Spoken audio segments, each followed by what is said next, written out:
Oi, pessoal! Vamos falar um pouco sobre técnicas comportamentais utilizadas na TCC, sendo que a primeira delas é o treino das habilidades sociais.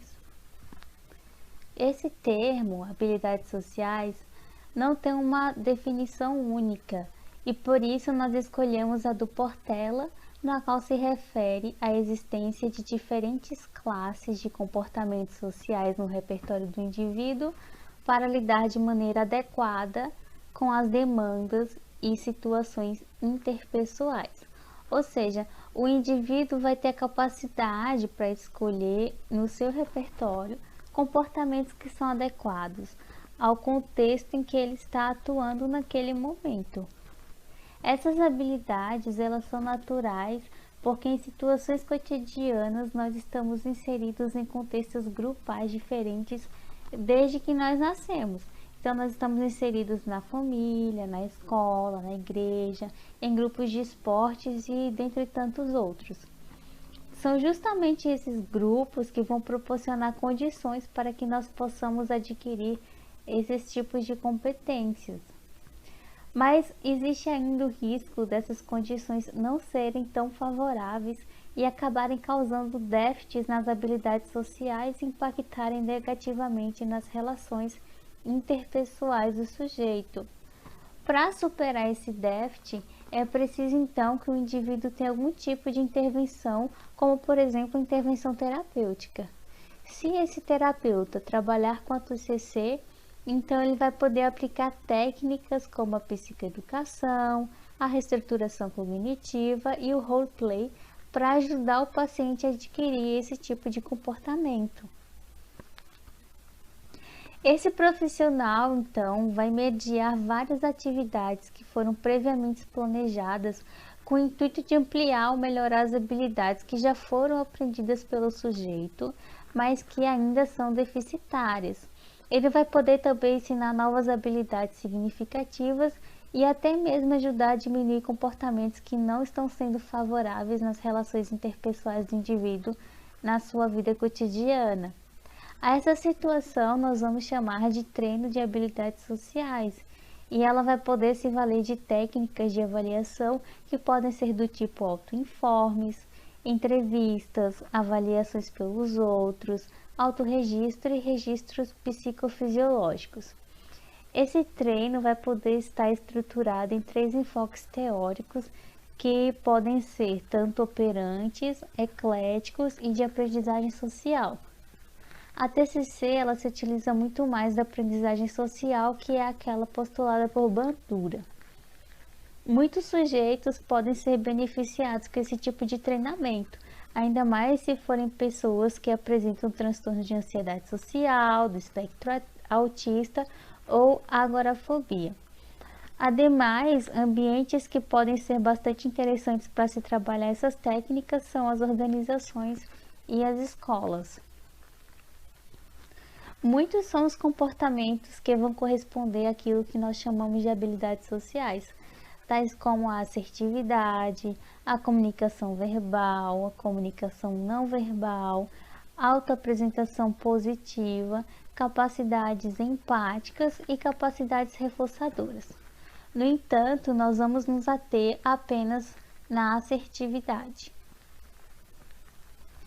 Para a gente entender comportamento assertivo, antes é preciso falar de outros 2 tipos. O primeiro é o comportamento passivo. Nesse comportamento, as pessoas vão ter padrões, geralmente, de não conseguir expressar adequadamente suas opiniões e os seus sentimentos. Isso vai gerar nela sentimentos de ansiedade, de desapontamento, revolta e vão ser vistas pelos outros como alguém facilmente manipulável. O segundo padrão vai ser de comportamento agressivo.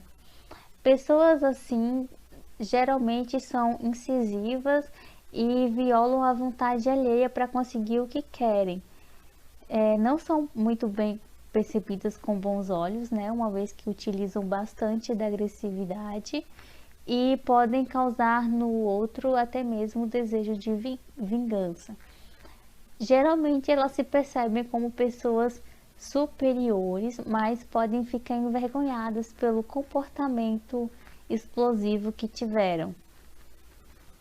E por fim, a assertividade vai se referir à expressão de sentimentos de maneira adequada, assim como dos seus comportamentos. Esse padrão de comportamento não é um padrão que ameaça os outros, que humilha, que viola o direito alheio, e geralmente vai inspirar respeito justamente por ter conseguido estabelecer a comunicação que tanto é esperada. Se comportar assertivamente, então, significa perguntar a nós mesmos qual é o comportamento adequado que eu devo exercer em determinada situação. E isso não é uma tarefa fácil, ainda mais quando estamos diante de pessoas das quais estamos envolvidas emocionalmente, mas que é possível de ser adquirida uma vez que ela é uma habilidade social. Eu gostaria de estar apresentando mais uma das técnicas comportamentais, que é a técnica de roleplay ou dramatização, que consiste em um teatro que é feito dentro do set terapêutico entre o terapeuta e o paciente, com a finalidade de evocar pensamentos automáticos e trabalhar as emoções e a habilidade social do paciente, ou seja, toda a capacidade de argumentação, de elaboração, de interagir do paciente. O propósito da técnica roleplay é proporcionar um desenvolvimento de respostas adaptativas e modificar as crenças intermediárias e centrais do indivíduo, ou seja, o intuito dele é de acrescentar um novo repertório de comportamento através da dramatização realizada ali entre o terapeuta e o paciente, inserindo novas habilidades sociais diante do contexto social do paciente. Ou seja, essa encenação que é feita dentro do set terapêutico tem a finalidade de evocar pensamentos e desenvolver habilidades sociais do paciente. As técnicas de roleplay, elas podem ser aplicadas em transtornos que necessitam de habilidades sociais, então nós podemos considerar que ela pode ser aplicada em pacientes que vivenciaram um evento traumático, por exemplo. É necessário evocar os pensamentos desse paciente. O terapeuta não consegue alcançar os pensamentos dele naquele momento em que vivenciou um trauma. Então, através da encenação que é feita dentro do consultório, lá dentro do set terapêutico, o terapeuta consegue ter acesso ao que o paciente pensou naquele momento traumático, consegue fazer, através da encenação, com que o paciente vivencie esse momento traumático e que o terapeuta consegue trabalhar e consegue ajudar para que haja uma nova ressignificação, uma nova elaboração dessa versão traumática vivenciada pelo terapeuta. Ou seja, essa técnica ela não se aplica a todos os transtornos do DSM, eu acho que nenhuma técnica se aplica a todos os transtornos do DSM, mas ela se aplica perfeitamente a todos que necessitam de habilidades sociais. Dentro dessa questão, eu gostaria de apresentar um transtorno, que é o transtorno da ansiedade social, que a técnica de roleplay, também associada a algumas outras técnicas, como a exposição graduada, como também ao questionamento socrático, poderia ser muito útil para os pacientes que apresentam transtorno de ansiedade social. Ou seja, o transtorno de ansiedade social é o medo ou ansiedade acentuada acerca de uma ou mais situações sociais em que o indivíduo é posto a possível avaliação e o paciente ele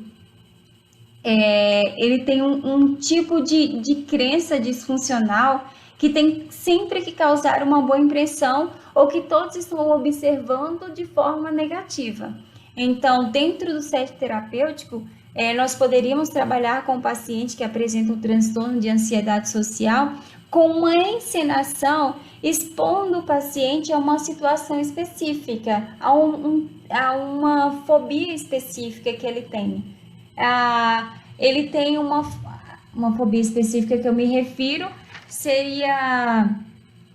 O paciente tem medo de falar com todo mundo, que não seja seus parentes, e ele tem medo de conversar com o seu professor. Então, nós poderíamos trabalhar ensinando dentro do set terapêutico, onde o terapeuta poderia ser o paciente e o paciente ser o professor, e dentro dessa encenação, ele iria expor todos os seus pensamentos, o que ele pensa dessa situação, e o terapeuta conseguiria trabalhar, ressignificar toda essa situação e, junto a outras técnicas comportamentais, eles conseguiriam trabalhar as habilidades desse paciente através da dramatização e acrescentar um novo repertório de comportamento para esse paciente.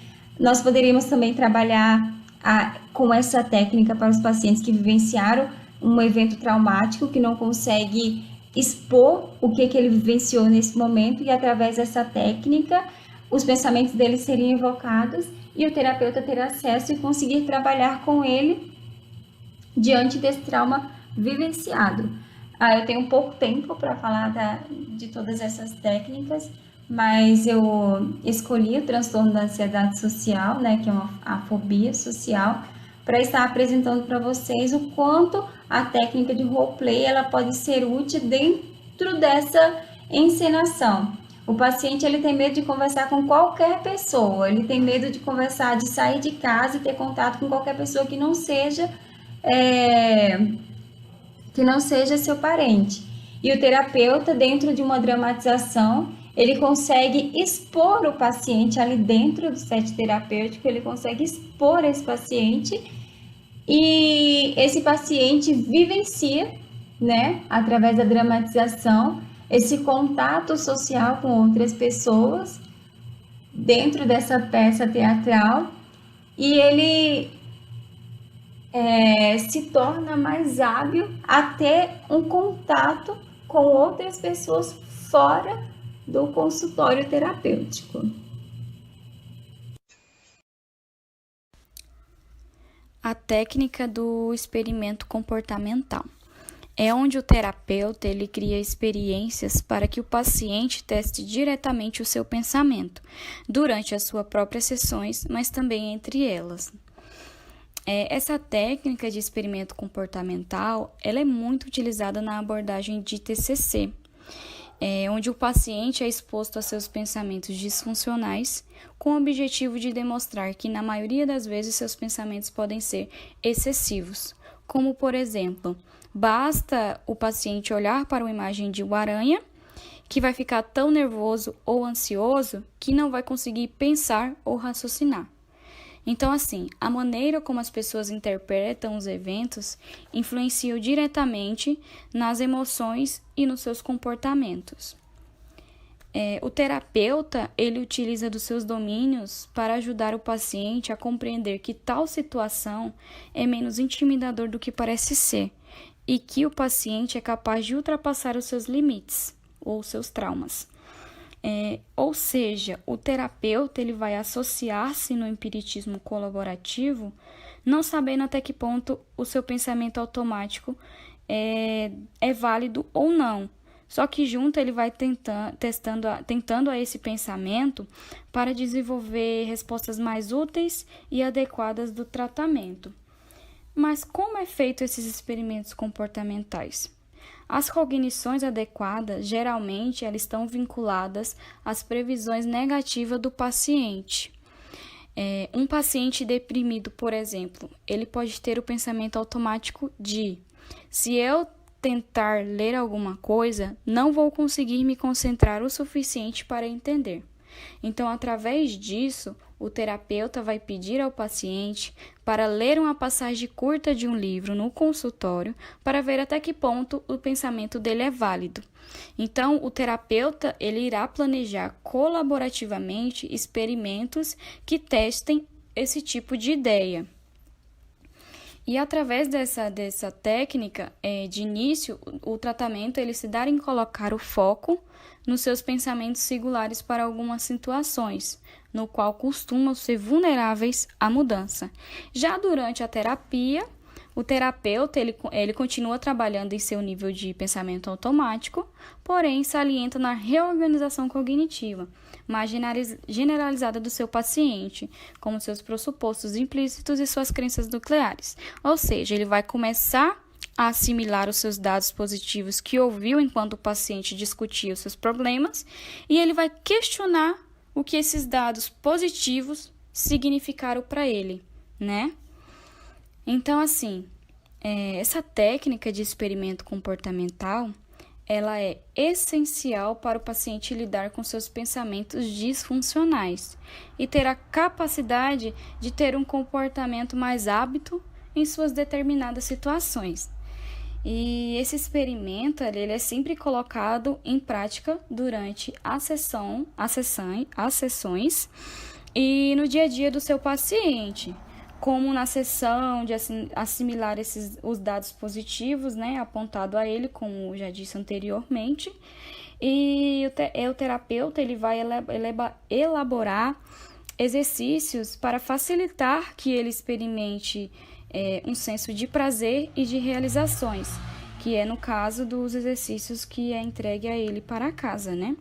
Então, assim, para prevenir uma recaída, é necessário que o tratamento seja contínuo, até que esse transtorno entre em extinção, né?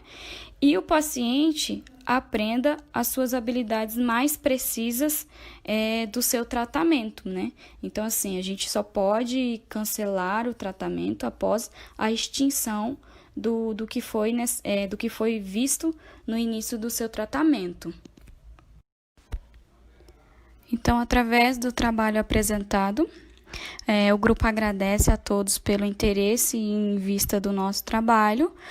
O slide de referência está no final do trabalho, onde todos podem estar consultando as informações expostas no trabalho, tá? E então o grupo todo desenvolveu esse movimento para estar passando informações necessárias a todos. Então, muito obrigada a atenção de todos.